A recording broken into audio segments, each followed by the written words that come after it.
Welcome to civil கோகுனேஷன் இன் தமிழ். வணக்கம் மக்களே, எல்லோரும் எப்படி இருக்கீங்க? இந்த வீடியோவில் நம்ம ரொம்பவே இன்ட்ரெஸ்டிங்காக கரண்ட்டில் ரொம்பவே ட்ரெண்டிங்காக போயிட்டு இருக்கிற ஏஏசி பிளாக் பற்றி தான் பார்க்க போகிறோம். ஏஏசி பிளாக்னா என்ன? இந்த ஏஏசி பிளாக்கை நம்ம யூஸ் பண்ணலாமா? ஏஏசி பிளாக்கும் பிரிக்ஸுக்கும் இருக்கிற வித்தியாசம் என்ன? நம்ம என்விரான்மெண்ட்டுக்கு இந்த பிளாக் செட் ஆகுமா? இது மாதிரி இருக்கிற உங்கள் கேள்விக்கு இந்த வீடியோவில் பதில் கிடைக்கும். ஸோ வீடியோவை ஸ்கிப் பண்ணாமல் பாருங்கள். நீங்கள் நம்ம சேனலுக்கு புதுசுனா மறக்காமல் சேனலை சப்ஸ்கிரைப் பண்ணுங்கள். கூடவே பெல் பட்டனை ப்ரெஸ் பண்ணுங்கள். அப்போ தான் நம்ம அப்லோட் பண்ணுற வீடியோவோட நோட்டிஃபிகேஷன் உங்களுக்கு வரும்.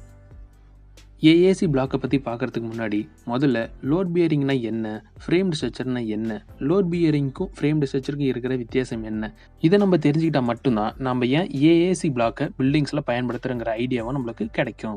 லோட் பியரிங் ஸ்ட்ரக்சருங்கிறது நம்ம காலங்காலமாக கட்டியிருக்கிற பில்டிங் மெத்தட் தான். அதாவது இதில் காலம் பீம் எதுவும் நம்ம கொடுக்க மாட்டோம்.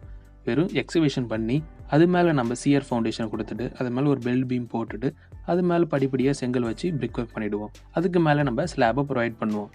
இந்த மாதிரி லோட் பியரிங் ஸ்ட்ரக்சரில் நம்ம நினச்ச இடத்துல நம்மளால் சுவர்கள் கட்ட முடியாது.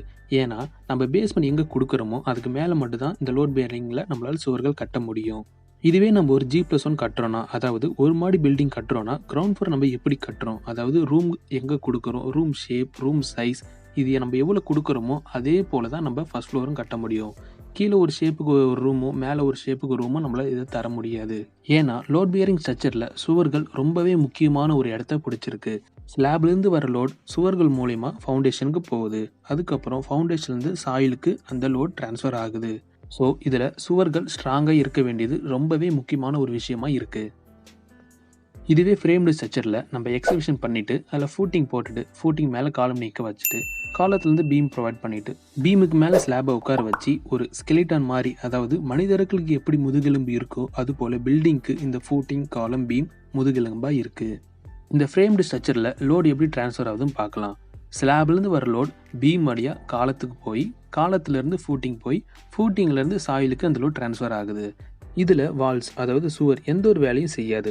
தன்னோட வெயிட்டை மட்டும் தான் அது கேரி பண்ணும். அதனால் நம்ம கிரவுண்ட் ஃப்ளோரில் ரூம் ஒரு சைஸுக்கும் ஃபர்ஸ்ட் ஃப்ளோரில் ரூம் ஒரு சைஸுக்கும் நம்மளால் ஈஸியாக ஃப்ரேம்டு ஸ்ட்ரக்சரில் கட்ட முடியும். இந்த மாதிரி ஃப்ரேம்டு ஸ்ட்ரக்சரில் நம்ம வால்ஸ், அதாவது சுவர்களை 2 ரூமை பிரிக்கிற ஒரு தடுப்பாக தான் நம்ம பயன்படுத்துகிறோம். ஸோ தடுப்புக்காக பயன்படுத்துகிற இந்த வால்ஸை நம்ம ரெட் பிரிக்ஸ் வச்சு தான் கட்டணும்னு எந்த ஒரு அவசியமும் இல்லை. மார்க்கெட்டில் செங்கலுக்கு மாற்று பொருள் நிறைய இருக்குது. அதில் ஒரு பொருள் தான் இந்த ஏஏசி பிளாக்ஸ். இந்த ஏஏசி பிளாக்ஸ்க்கும் பிரிக்ஸ்க்கும் என்ன டிஃப்ரென்ஸ்? இந்த ஏஏசி பிளாக்ஸை நம்ம பில்டிங்க்கு பயன்படுத்தலாமா? அப்படி இந்த ஏஏசி பிளாக்ஸை நம்ம பில்டிங்க்கு பயன்படுத்தினா நம்ம பில்டிங்கோட டோட்டல் காஸ்ட் எந்த அளவுக்கு குறையும்? இது எல்லாத்தையும் நம்ம தெளிவாக இப்போ பார்க்கலாம். முதல்ல ஏஏசி பிளாக்ஸ் அப்புறம் பிரிக்ஸ் இதுக்கு பயன்படுத்துகிற ரா மெட்டீரியல்ஸ், அதாவது மூலப்பொருட்களை பற்றி பார்க்கலாம். ஏஏசி பிளாக்ஸை cement, sand, lime, aluminium powder paste, expansion agent plus water இது எல்லாத்தையும் பயன்படுத்தி உருவாக்கப்பட்டது தான் ஏஏசி பிளாக்ஸ். இதுவே செங்கலில் பார்த்தீங்கன்னா செங்கல் வெறும் கிளேவை யூஸ் பண்ணி உருவாக்கப்பட்ட ஒரு பொருள் தான் செங்கல். நெக்ஸ்ட் நம்ம சைஸை கம்பேர் பண்ணி பார்க்கலாம். ஏஏசி பிளாக்ஸ் நம்மளுக்கு 2 அடி நீளம், 8 இன்ச்சு உயரம், அகலம் பார்த்தீங்கன்னா நம்மளுக்கு 3 இன்ச்சிலேருந்து 12 இன்ச்சு வரையும் நம்மளுக்கு அகலம் கிடைக்குது. விலையும் பார்த்தீங்கன்னா நம்மளுக்கு 35 ரூபாயிலிருந்து 120 ரூபாய்க்குள்ளே கிடைக்குது. அதாவது சைஸ் இன்க்ரீஸ் ஆக நம்மளுக்கு ரேட்டும் இன்க்ரீஸ் ஆகும். இதுவே நம்ம பிரிக்ஸில் பார்த்தோன்னா நம்மளுக்கு first class, second class, third கிளாஸ்னு 3 கேட்டகரி இருக்குது. அதாவது 9 இன்ச்சுக்கு 4.5 இன்ச்சுக்கு 3 இன்ச் இந்த சைஸ்லையும், இல்லைனா 9 இன்ச்சுக்கு 4 இன்ச்சுக்கு 3 இன்ச் இந்த சைஸ்லையும், இல்லைனா 9 இன்ச்சுக்கு 4.25 இன்ச்சுக்கு 3 இன்ச்சுக்கு இந்த சைஸில் நம்மளுக்கு பிரிக்ஸ் கிடைக்கும். நம்மளுக்கு வேரியேஷன் பார்த்தீங்கன்னா அதிகபட்சம் 1/2 இன்ச் அதிகமாகவோ இல்லை 1/2 இன்ச் கம்மியாகவோ தான் நம்மளுக்கு இதில் வேரியேஷன் வரும். இதோட ரேட் பார்த்தீங்கன்னா ஒரு செங்கல் 8 ரூபாயிலிருந்து 10 ரூபா வரையும் நம்மளுக்கு கிடைக்குது. அடுத்து நம்ம ஸ்ட்ரென்த்தை கம்பேர் பண்ணி பார்க்கலாம். ஸ்ட்ரென்த்தை கம்பேர் பண்ணுறப்போ ஒன்று இன்னொன்றுக்கு சலிச்சது இல்லை. பட் இருந்தாலும் பிரிக்ஸை கம்பேர் பண்ணுறப்போ ஏஏசி பிளாக்ஸ் கொஞ்சம் ஸ்ட்ரென்த் அதிகமாகவே நம்மளுக்கு கொடுக்குது. அடுத்து 2 மெட்டீரியல்ஸோட வெயிட்டை கம்பேர் பண்ணி பார்க்கலாம். அதாவது ஏஏசி பிளாக்ஸ் 2 அடி நீளம், 8 இன்ச் உயரம், 9 இன்ச் அகலம் இருக்கிற ஏஏசி பிளாக்கோட வெயிட் வந்து 16.5 கிலோ இருக்கும். இதுவே ஒரு பிரிக்கோட வெயிட் வந்து 3லேருந்து 3.5 கிலோ வரையும் இருக்கும். ஒரு ஏஏசி பிளாக்கையும் ஒரு பிரிக்கையும் கம்பேர் பண்ணுறப்போ ஏஏசி பிளாக் வெயிட் அதிகமாக தான் இருக்கும். ஆனால் ஒரு ஏஏசி பிளாக் 7 பிரிக்குக்கு சமன்னு சொல்கிறாங்க. எப்படின்னா 7 செங்கல் ஃபில் பண்ணுற பிளேஸை நம்ம ஒரே ஒரு ஏஏசி பிளாக்கை வச்சு ஃபில் பண்ணிடலாம். அப்போது டோட்டல் வெயிட்டை நம்ம பார்க்குறப்போ ஏஏசி பிளாக் பிரிக்கை விட ரொம்பவே வெயிட் கம்மியாகவே கொடுக்குது. ஏஏசி பிளாக் யூஸ் பண்ணி நம்ம பில்டிங் கட்டுறது மூலிமா நம்ம பில்டிங்கோட டோட்டல் வெயிட் கம்மியாக கொடுக்குது. அது மட்டும் இல்லாமல் பில்டிங்கோட டோட்டல் வெயிட் கம்மி இருக்கிறது மூலிமா நம்ம ஹெவியான பீம், ஹெவியான காலம், இல்லை ஹெவியான ஃபூட்டிங் கொடுக்க வேண்டிய அவசியம் இல்லை. தேவைப்படுற சைஸும் தேவைப்படுற ரீபாரும் கொடுத்தா மட்டும் நம்மளுக்கு போதும். இது மூலிமா நம்ம சிமெண்ட், சாண்ட், ஜெல்லி, ஸ்டீல் இதோட பயன்பாட்டு செலவையும் நம்ம பெருமளவில் குறைக்கலாம்.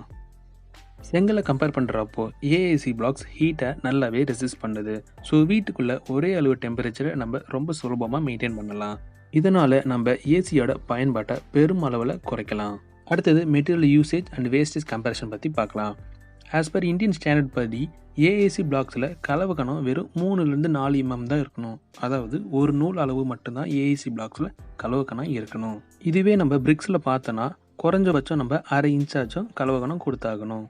அதாவது ஏஏசி பிளாக் ஒர்க்கில் மொத்த ஒர்க்கில் வெறும் 5% தான் நம்மளுக்கு கலவக்கணம் தேவைப்படும். இதுவே செங்கலில் நம்மளுக்கு மொத்த ஒர்க்கில் 28% கலவக்கணம் தேவைப்படும். அதாவது ஒரு சதுரம் பிரிக் ஒர்க் பண்ண நம்மளுக்கு 3 மூட்டை கலவை தேவைப்படுதுன்னா, இதுவே ஒரு சதுரத்தில் பிளாக் ஒர்க் பண்ண நம்மளுக்கு 1 இல்லைனா 1.5 மூட்டை கலவை இருந்தால் போதும். ஸோ நம்ம ஏஏசி பிளாக்ல பில்டிங் கட்டுறது மூலயமா நம்ம பெருமளவில் சிமெண்ட், சாண்ட் யூசேஜும் அதோட காஸ்ட்டையும் நம்ம குறைக்கலாம். இந்த கலவை கணத்தை எப்படி கேல்குலேட் பண்ணுறதுன்னு உங்களுக்கு தெரியலனா, நாம் அதுக்குன்னு வீடியோ செப்பரேட்டாக அப்லோட் பண்ணியிருக்கோம். வீடியோவோட லிங்க்கை ஐ பட்டனில் கொடுக்குறேன். வீடியோ பார்க்காதவங்க மறக்காமல் வீடியோ பார்த்துட்டு வாங்க. ஏஏசி பிளாக்ல வேஸ்டேஜ்னு பார்த்தீங்கன்னா நம்மளுக்கு வெறும் 5% தான் வரும். அதுவும் இந்த 5% வேஸ்டேஜை நம்ம மற்ற சுவர் கட்டுறப்போ அந்த பிளாக்கை நம்ம யூஸ் பண்ணிக்கலாம். இதுவே நம்ம பிரிக்ஸில் பார்த்தோன்னா நம்மளுக்கு வேஸ்டேஜ் 10-15% வரும். ஒன்ஸ் நம்ம பிரிக்கை உடச்சிட்டோன்னா அதை ரீயூஸ் பண்ணுறது ரொம்பவே கஷ்டம். இதுவரையும் ஏஏசி பிளாக்ஸோட நிறைகளை பார்த்தோம். இனிமேல் ஏஏசி பிளாக்ஸோட குறைகளை பார்ப்போம். மழை காலங்களில் முடிஞ்சளவு ஏஏசி பிளாக்ஸ் யூஸ் பண்ணி பில்டிங் பண்ணுறதை அவாய்ட் பண்ணிக்கோங்க. ஏன்னா நம்ம ஏஏசி பிளாக்ஸை ஒழுங்காக ஹேண்டில் பண்ணலைன்னா ஏஏசி பிளாக்ஸ் உடையிறதுக்கு நிறையவே வாய்ப்பு இருக்குது. அது மட்டும் இல்லாமல் நம்ம ஏஏசி பிளாக் ஒர்க் பண்ணுறப்போ ஏஏசி பிளாக்ஸ் ட்ரையாக இருக்க வேண்டியது ரொம்பவே முக்கியமான ஒரு விஷயம். அப்படி இல்லைன்னா நம்மளுக்கு கிராக்ஸ் ஃபார்ம் ஆகிறதுக்கு நிறையவே வாய்ப்பு இருக்குது. ஏஏசி பிளாக்ஸ் பிரிக்ஸை கம்பேர் பண்ணுறப்ப கொஞ்சம் சாஃப்டாகவே இருக்கும். அதனால் நம்ம வெறும் கலவையை யூஸ் பண்ணி பிளாக் ஒர்க் பண்ணால் நம்மளுக்கு நல்ல ஒரு பாண்டேஜ் கிடைக்காது. ஸோ அதுக்குன்னே மார்க்கெட்டில் சில கெமிக்கல்ஸ் இருக்குது. அந்த கெமிக்கல்ஸை நம்ம கலவை கூட மிக்ஸ் பண்ணி அதுக்கப்புறம் நம்ம அதை யூஸ் பண்ணால் நம்மளுக்கு நல்ல பாண்டேஜ் கிடைக்கும். அடுத்த பாயிண்ட், செங்கலை கம்பேர் பண்ணுறப்போ ஏஏசி பிளாக்ஸ் சவுண்டை அந்த அளவுக்கு நம்மளுக்கு ரெசிஸ்ட் பண்ணாது. Next point, AAC black work பண்ண நமக்கு ஸ்கில்டு லேபர்ஸ் தேவைப்படும். ஏன்னா இதில் நம்ம லைன் அண்ட் லெவலை நம்ம ப்ராப்பராக பார்க்க வேண்டியது ரொம்பவே முக்கியம். நெக்ஸ்ட், நம்ம ஏஏசி பிளாக்ஸ் யூஸ் பண்ணுறது மூலயமா நம்ம பில்டிங்கோட டோட்டல் காஸ்ட்டை நம்மளால் எந்த அளவுக்கு குறைக்க முடியும் அந்த டீட்டெயில்ஸை நம்ம பார்க்கலாம். மெட்டீரியல் காஸ்ட் வைஸ் பார்த்தோன்னா, அதாவது சிமெண்ட், சாண்ட், ஸ்டீல், ஜெல்லி இதோட ரேட்டை நம்ம டோட்டலாக 35% வரையும் நம்மளால் ஏஏசி பிளாக்ஸ் மூலயமா குறைக்க முடியும். இதுவே லேபர் காஸ்ட் பார்த்தீங்கன்னா நம்மளால் டோட்டல் காஸ்ட்டில் ஒரு 40% நம்மளால் குறைக்க முடியும். ஸோ டோட்டலாக நம்ம பார்க்குறப்போ நம்ம ஒரு 680 ஸ்கொயர் ஃபீட் இருக்கிற ஒரு வீட்டை நம்ம வெறும் ஒரு 7.5 லட்சம் வச்சு நம்மளால் ஏஏசி பிளாக்ஸ் வச்சு கட்டி முடிக்க முடியும். ஸோ இந்த வீடியோ மூலயமா உங்களுக்கு இருந்த டவுட்ஸ் முடிஞ்ச அளவு கிளியராக இருக்குன்னு நம்புகிறேன். இது போல் இன்ட்ரெஸ்டான வீடியோஸ் பார்க்கணுன்னா நம்ம சேனலை மறக்காமல் சப்ஸ்கிரைப் பண்ணுங்கள். உங்கள் ஃப்ரெண்ட்ஸ் கூட ஷேர் பண்ணுங்கள். போகிறப்போ அந்த பெல் பட்டனை தட்டிட்டு போங்க.